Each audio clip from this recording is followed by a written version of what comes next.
If a little green is good, more is even better. Now, back to Green is Good with John Shigarian and Mike Brady. Welcome back to Green is Good. And wasn't Wendy Gordon, as usual, just great? Just amazing. I mean, just to peer into the future and kind of think where things are going. But before we get there, to take care of the vehicles that we have right now and be able to get the most mileage we can, that's brilliant. Well, the second half of our show is going to be high voltage, and I'm using a little play on words. We've got Jim Motavalli on, who's just written a book that's coming out this fall, and he'll be able to walk our listeners through what are the better types of electric cars that are available to them right now. So listen to this message, then come on back to Green is Good. If a little green is good, more is even better. Now, back to Green is Good with John Shigarian and Mike Brady. Welcome back to Green is Good, and we're so excited to have Jim Motavalli on with us from the East Coast. Jim, welcome to Green is Good. Great to be on. Hey, Jim's an expert in many things green, maybe all things green, but he's on today to talk about transportation, just like we were talking about earlier today with Wendy Gordon. And, you know, Jim, I filled up my car this morning, and gas here in Fresno, California, was approximately $4.30 a gallon. What's a guy to do? What's going on, and how can our listeners get more energy efficient with regards to moving around the cities they live in? Well, I do think that gas prices are not going to really go down very much from where they are now. I think we're heading for peak oil if we haven't already reached that, and that's the point at which oil demand exceeds oil supply. And it's sort of a permanent state of affairs because oil is a finite resource, and everybody agrees we're going to reach the peak of production pretty soon. Some think it'll be 2030. Some people think we've already passed it. So in many ways, I don't expect to see major fallbacks in oil prices. And I think $4 a gallon, we may look nostalgic at that sometime soon. That's interesting. But fortunately, at the same time we're getting very expensive oil, we're also getting alternatives to oil in the form of green cars. I have a book on this coming out in November called High Voltage from Rodale. Great. In which I look at all the new technologies. Great. And tell us a little bit about what you learned while writing this book, and how can we all get greener and how we move around.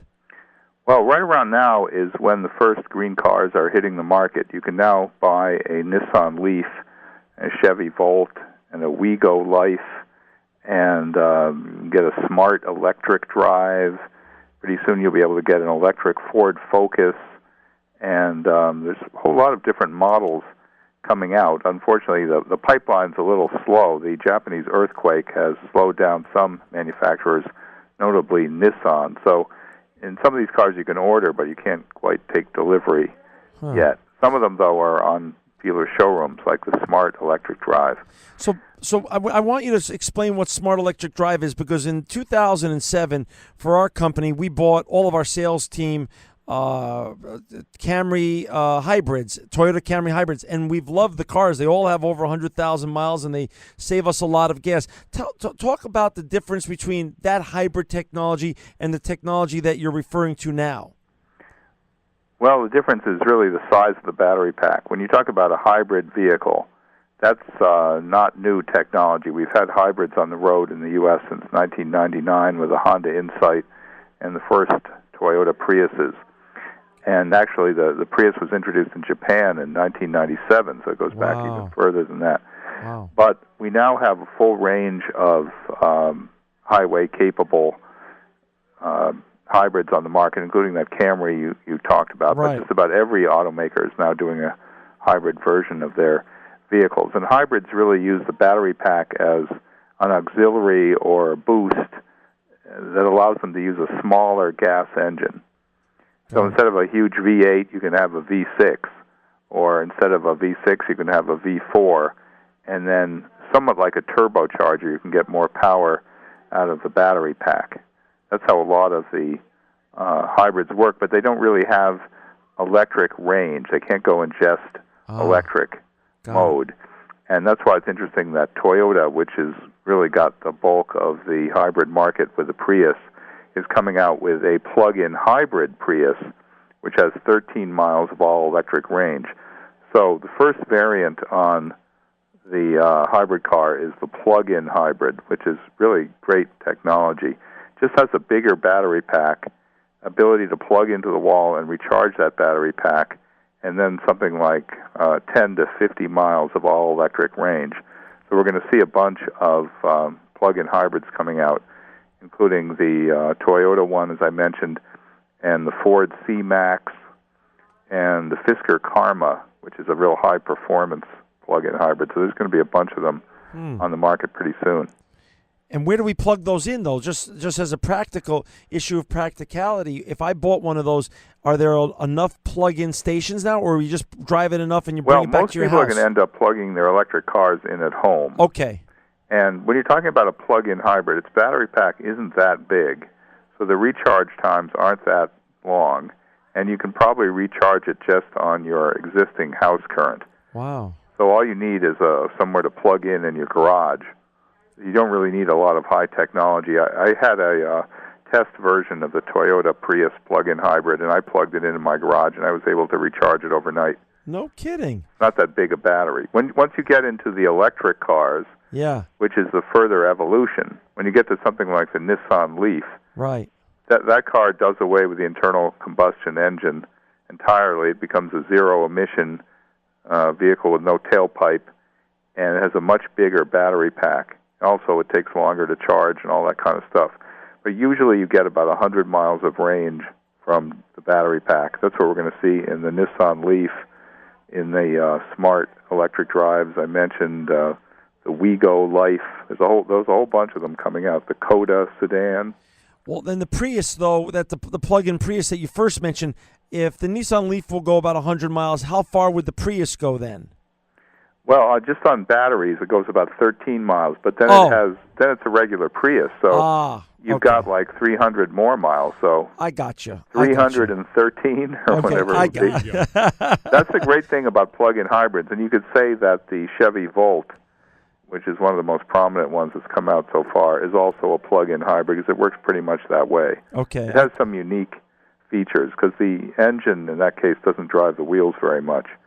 But it does do that occasionally, and you'd have to call it a plug-in hybrid. So what would be the top 3 green drivetrain technologies that are coming out now that have impressed you the most?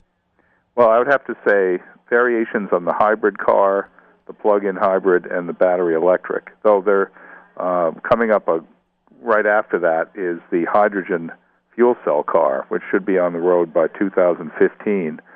And I think those are really good technology, too. Well, how would that operate? If we bought one of those, or you had the Tesla model today, and we fast forward and we were no longer in 2011, and this was 2015, how does that technology work? Well, think of the hydrogen fuel cell vehicle as a battery car because, in effect, it is. I mean, it has an electric motor, and that's what drives the car. But you replace the battery with a little chemical factory called the fuel cell. And what the fuel cell does, it takes a fuel, which in this case would probably be natural gas, and you extract hydrogen from natural gas. The car fills up with a tank of hydrogen gas that's compressed pretty much, so it's like 10,000 pounds per square inch compression. Right. That's a lot of compression. So you're carrying around, essentially it's like 5 or 6 gallons of hydrogen, even though it's not a liquid. It has that energy equivalent. But since the fuel cell is much more efficient than the gas engine, you get more range out of it than you would out of a gas car with 5 gallons of fuel. You probably, right now with the state-of-the-art is a fuel cell car that can do 300 miles on a tank of hydrogen. Wow. So they've solved the range issue, but there's other issues with it. Wow. So if you had a crystal ball, and obviously you've done a tremendous amount of work on this, and your new book is coming out on Rodale called High Voltage this fall, you said? Right. Yeah. So if you had to be the great predictor of what technology is going to become mainstream in the future, where are we going as a society with regards to our cars? I think we're electrifying the automobile. Okay. And it's going to take a number of different forms. I think it may take 30 years for the internal combustion engine to really disappear from the road. It's not going to go away very soon. People have just bought a lot of them, and they've probably got a 15-year life, and they're not going to just throw them away. Right. It's not going to be overnight that we transition to this. Plus, it's very much in its infancy right now. And right now, battery cars are still pretty expensive. Like the Nissan Leaf, maybe the size of a Toyota Corolla or something, but it doesn't have that as much range, and it costs twice as much. It's $32,000. However, there's a federal $7,500 subsidy that everybody gets a tax credit. Plus, a lot of states are doing wonderful things for electric cars. California will take $5,000 off the sticker price. So in California, you can buy the Leaf for $20,000. So there's no big price advantage over buying that Corolla that I talked about. But that's only in California. Other states have smaller subsidies. Well, Jim, you mentioned that, and it's a good point well taken, that people have invested in their combustion engine vehicles, so they're not going to just get rid of them overnight. So you're talking another 10 or 15 years maybe. But is there, by looking into your crystal ball now, I know this is just going out there on a limb, but is there anybody that's developing a retrofit technology for existing automobiles so that if somebody wanted to keep the car that they bought in, say, 2012, that was a basic, even though it was a fuel-efficient car, was still a combustion engine, that they might be able to retrofit that new 2012 body with maybe a hydrogen fuel cell or some form of electric power? I just read about somebody offering a kit like that. I think they'll take a diesel car and turn it into some kind of plug-in hybrid. I don't expect that to happen very much, simply because this technology is very different and requires a lot of space and a lot of engineering changes. And the engine in your car is going to be too big to be used with a hybrid. If you simply were to put an electric drivetrain with that, you wouldn't have much gain. Mm-hmm. The whole idea is that you have a smaller engine. Okay. So I don't expect that to happen. I should mention maybe one other thing that is going to really make a lot of progress is the basic internal engine. I think we're going to see a whole lot of improvement in the gas car, and I think we're going to get as far as, say, 80 miles per gallon using various technical improvements to just the basic internal combustion engine. So that's going to remain a pretty competitive technology. I should say, in many ways, I'm agnostic on technology. In other words, if you have a hybrid that gets 40 miles per gallon, it's not inherently better than an internal combustion engine that gets the same mileage. Okay. You know, the tailpipe is the decider. Whatever comes out of there is what you got. and just because it can be called a hybrid, which gets some environmental points, it is not necessarily going to be better. That's why I have a problem with some of these very big SUV-based hybrids. Right. Mm-hmm. The gain is not very much. Interesting. What's a hybrid premium mean, Jim? I think that just refers to the extra cost of it. Oh, okay. Okay, gotcha. Got it.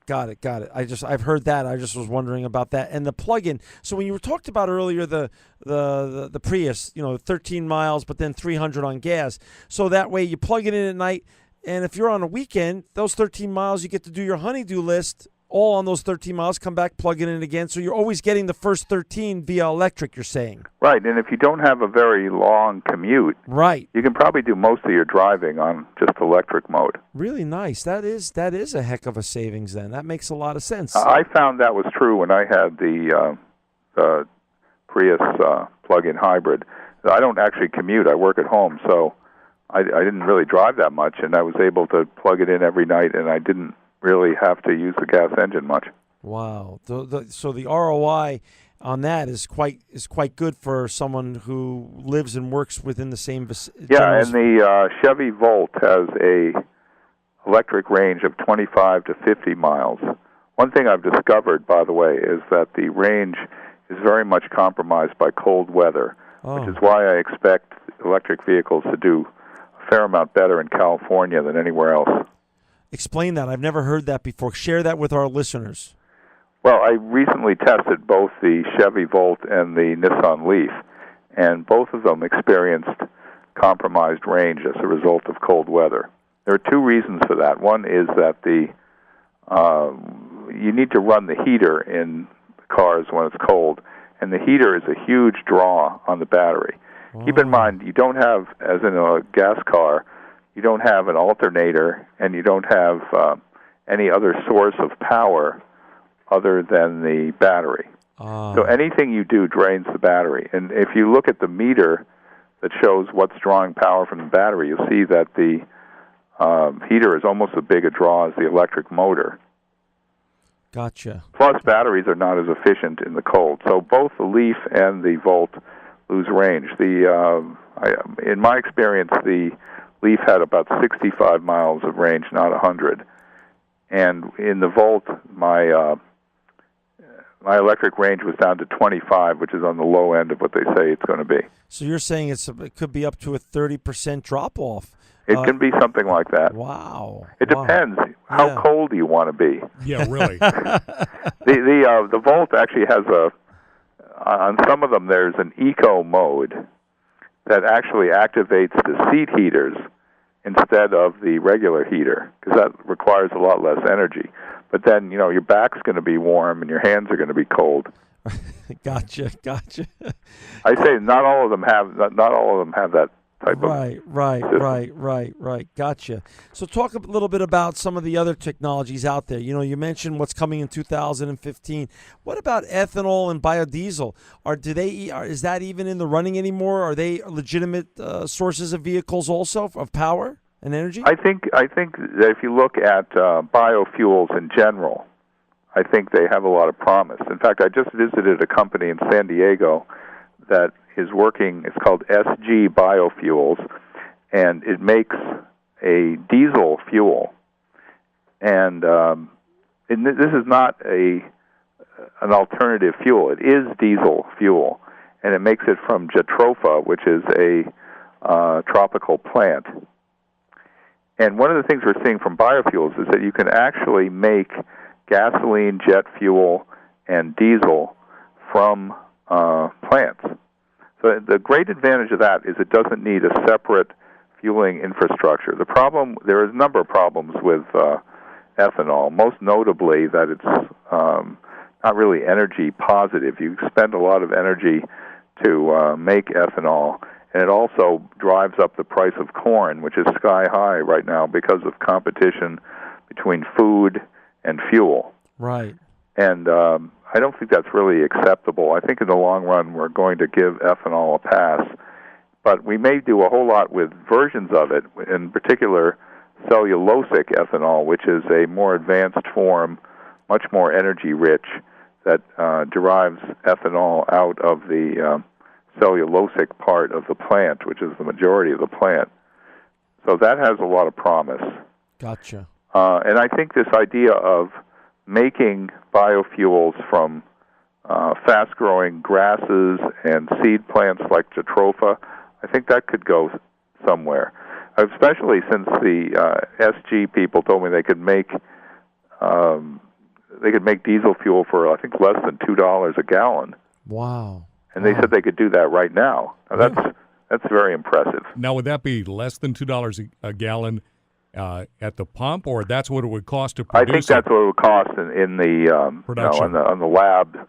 Wow. Scale. But keep in mind that a lot of what we pay for gasoline is various taxes. Right. In Europe, a majority of it is taxes. So in the U.S., we tax our fuels. It's another thing you've got to think about how this works with electricity. Are we going to tax the electricity people use to charge their cars? And how are we going to get, since when you buy gasoline, it includes a tax that goes into the road fund and improves highways. Mm-hmm. How is that going to be done with electric cars? Because they're charging up from the household grid. You can't charge road tax for that unless you figure out some method of doing it. It's one of the unanswered questions that's out there. Well, also speaking about unanswered questions about expenses, are electric cars more expensive to maintain because of the technology in them than just traditional cars? No, actually, they're a lot cheaper to maintain. They have very few moving parts, and the cost per mile of driving them is a whole lot less. You might it might be 45 cents for the gas car and 12 cents for the electric car. Got it. Wow. And you're really going to need to buy very few parts for them. They don't have spark plugs or carburetors or fuel injection or points and condensers. I mean, really, the electric motor is about the only thing that's going to wear out, and those things are extremely robust. So I wouldn't expect a lot of parts business. That's another way that the whole industry is going to change. The parts business is not going to be as vibrant as it is today. It'll be quite different. Well, speaking about different, talk about the gas station of the future. Is it going to be more like an energy station where people are going to stop and pull in and actually charge up instead of gas up? No, I don't think it's going to work that way. I think we're going to move away from the gas station model, except for what is called fast charging. Ah. At 480 volts, you can recharge an electric car in 30 or maybe even 20 minutes. But that's still a very long time to wait at a gas station. Right. When we can gas up in like 5 minutes. Right. So I think the model is really going to work is most charging will be done at home. Right. And public charging will not be a gas station type thing. Oh. It'll more likely be at, say, Starbucks or Best Buy or a big box store or a movie theater, somewhere you're going to spend some time. Ah. Well, Jim, last year, too, we had a guest on representing EV Oasis, and when we talked about how long it would take to charge a car, he said, well, what you're going to see now going forward, at least the business model that EV Oasis was trying to come up with, would be to provide a customer experience, just like you're talking about. They said the main thing would be restaurants or shopping to give the customer something to do while they are charging and taking a half hour to charge their all-electric vehicle. Right. So just think of things you do that take 20 minutes, and then that's congruent with fast charging. Yeah, that is. So like you just said, Best Buy. So that's fascinating, Jim. So maybe even some of the big boxes, Walmart, Best Buy, are going to get into the... This is not theoretical. They've already doing it. Best Buy is already offering electric car charging, including fast charging. I think Best Buy is going to be selling electric cars very soon. Wow. They're moving into that space totally. No kidding. I mean, That's how many a game changer. refrigerators and iPods can you buy? They're moving. Their business model is shifting. Oh, honey, let's see. What are we doing this weekend? Well, we got to get a new big screen. Tony needs an iPod. And, oh, yeah, are we going to get that car this week or what? Yeah. Over to Best Buy. That's awesome. That is great to hear about them, and that's an interesting evolution of their business model also. Every major company, I mean, you can go from IBM to GE to all the companies in between. All of them are very interested in how they can fit into the electric car space. That is And of fascinating. course, oil companies want to know what their role in it is. Right. And utilities have a natural partnership with it, so I think they could be a little bit more involved than they are. Got it. That is that's fascinating. So what are talk about what's happening now politically speaking. As we wake up this morning and gas is of course north of $100 a barrel, and if you listen to some of the really wise people who know about these things much more than I do, Jim, when they talk about legacy oil wells, they talk about oil costs the folks that pump the oil about $10 a barrel at most at a legacy oil well. So they're making a lot of profit off of us. How are we going to become less energy dependent on foreign oil in the coming years, besides this great this great lesson you've given us on electric cars in the future here and other alternatives coming up? Are we going to become less foreign energy dependent? Well, let me puncture a myth here. The United States has 2% of the world's oil supply.